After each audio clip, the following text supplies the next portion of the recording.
GOT7 just dropped their new album titled The Breath of Love. I'm hyped. It's my first time listening to a GOT7 album, so let's get into it. If you're new to my channel, I do music reviews that not only break down the artist, but break down each song on the album. So if you're a music fan, go ahead and hit that subscribe button. We're on our way to 1,000 subscribers. It's crazy.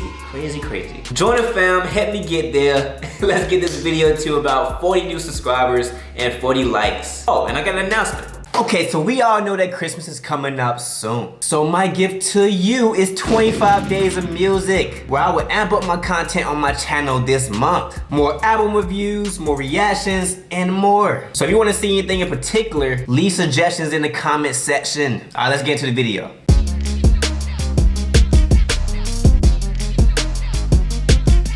So who is GOT7? GOT7 is a South Korean boy band formed by JYP Entertainment. Now the group consists of 7 members: JB, Mark, Jackson, Jin-young, Young-jae, Bam Bam, and Young-yum. Yeah, I probably butchered that last name. So how did the group form? So in 2009, JB and Jin-young was casted into JYP Entertainment after passing open auditions. Then in 2010, Mark and Bam Bam was scouted by JYP scouts in LA, USA, and Thailand. Then that same year, Young-yum became a JYP trainee after being offered an opportunity at his dance school. And the rest pretty much followed. The group debuted with their first EP titled Got It, and that peaked at #2 on the Gaon charts and #1 on the Billboard World Albums chart. And they gained attention also from their live performances, which includes elements of martial art tricking and street dancing. Now after that debut, they signed with Sony Music Japan, and they ventured into the Japanese market, releasing a Japanese language single around the world. Yeah, that's a pretty cool name, you know, going to Japan, you know. But a month later, they returned to South Korea. They released their first album, Identify, which topped the nation's charts. And more music and more success just followed, as you can see. Now, some of that mini success includes selling over 300,000 copies of CDs from EPs like Flight Log, Arrival in 2017, Eyes on You in 2018, and Die in 2020, which topped it, did better, and it sold over 150,000 more than those albums. So here we are with Breath of Love. It's their 4th studio album, so let's go ahead and get into it. Okay, so you have 10 tracks. Breathe, Last Piece, Born Ready, Special, Wave, Waiting for You, Thank You, Sorry, 1+1, I Mean It, and We Are Young. So Breath was released before the album. Amazing, well produced, and it got a dance vibe to it, along with some hip hop drums. It also has a nice piano-driven switch up towards the end of the song, which is very nice. The song is basically about I can breathe because of you. It could be about a girl or a person or a thing that makes them feel alive because of the love and the warmth that's received. Now Last Piece, I already pretty much reviewed this song, so if you haven't checked out my last video, go ahead and check it out and see what I thought about it. But to give you a summary, I did enjoy this song.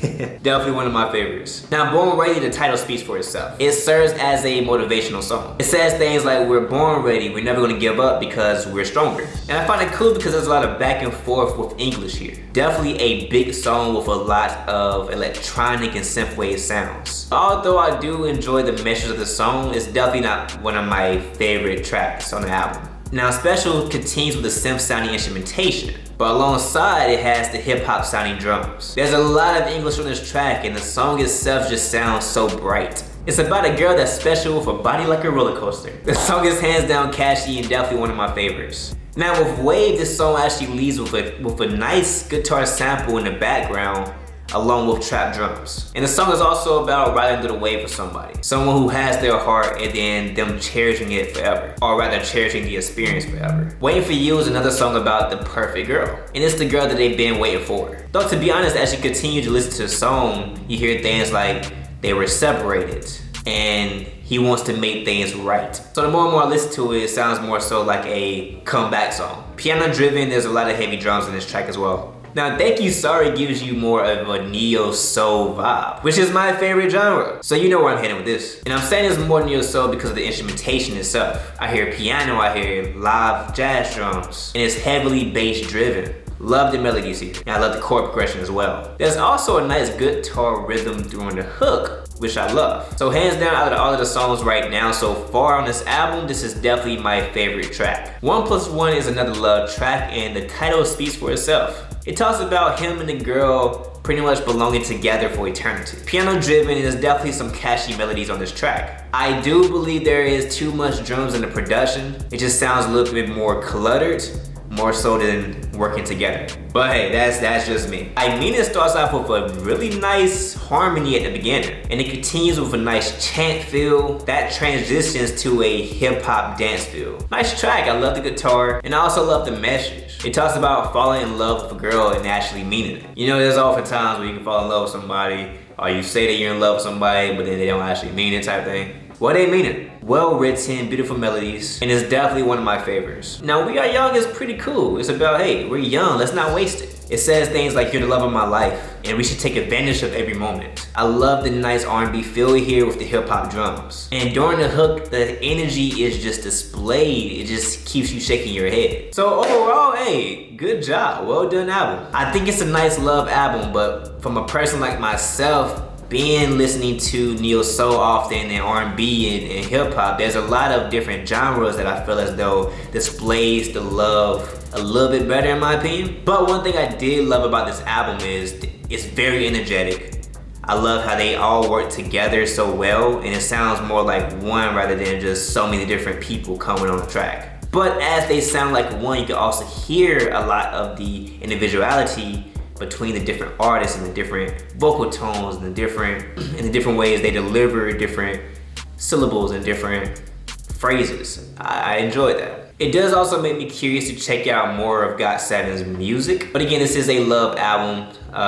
It's good that it's the same topic. It serves its purpose, and it's a good listen. I would keep a good amount of tracks. Now, my favorite, hands down, is something about that neo soul that they bring. Very nice, well done, very well produced, and very well performed. Though the album has a lot of energy, they were able to kind of smooth it down and show a different side of them in their music. Now, my least favorite track was Born Ready. Again, the production on this track just seemed like too much. There was too much drums at points, and I felt as though it often clashed rather than work together or come as one. But the length of the project is pretty good. 10 songs, not too long, it's a quick listen, and it's a good way to showcase what they can do. So if I had to rate the album for production, I gave it a 7. I thought it was okay production. There were some tracks that I didn't enjoy as much, but I still enjoy it just because it's K-pop.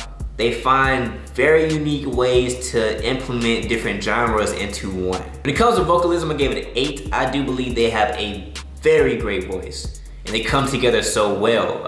As well, the harmonies is also awesome. There's not one missed note. I enjoyed it, and there is effects on the voice, but it's not too much to the point where you can't tell how well they can sing or perform. Songwriting, I gave it a 9. I do believe it's very well written. So me personally, I would prefer it in a different genre. And then overall, I feel like I gave it a 7. I gave it a 7 because I did enjoy it. There are songs I probably will listen to again, but overall, as an album in a whole, I probably can't see myself listening to the whole album constantly. So altogether, when you add everything up and you divide by 4, you get a 7.5 out of 10. I thought it was an okay listen. I thought it was pretty good, and I think that you should listen to it too. So let me know in the comment section what y'all think about the album. Again, I thought it was well written. I thought it was a really good produced album, and it makes me excited to listen to some more of their music. So thank y'all for watching, thank y'all for tuning in. Make sure y'all leave a thumbs up on this video, make sure y'all subscribe to the channel, make sure y'all comment y'all thoughts, and tune in to the next video. Remember, your only limitations are those in your own mind, and Stevie TV out. What's up, YouTube? Back with another video. So GOT7 just dropped their new music video to their song Last Piece. They just dropped the album today. I'm going to review it, but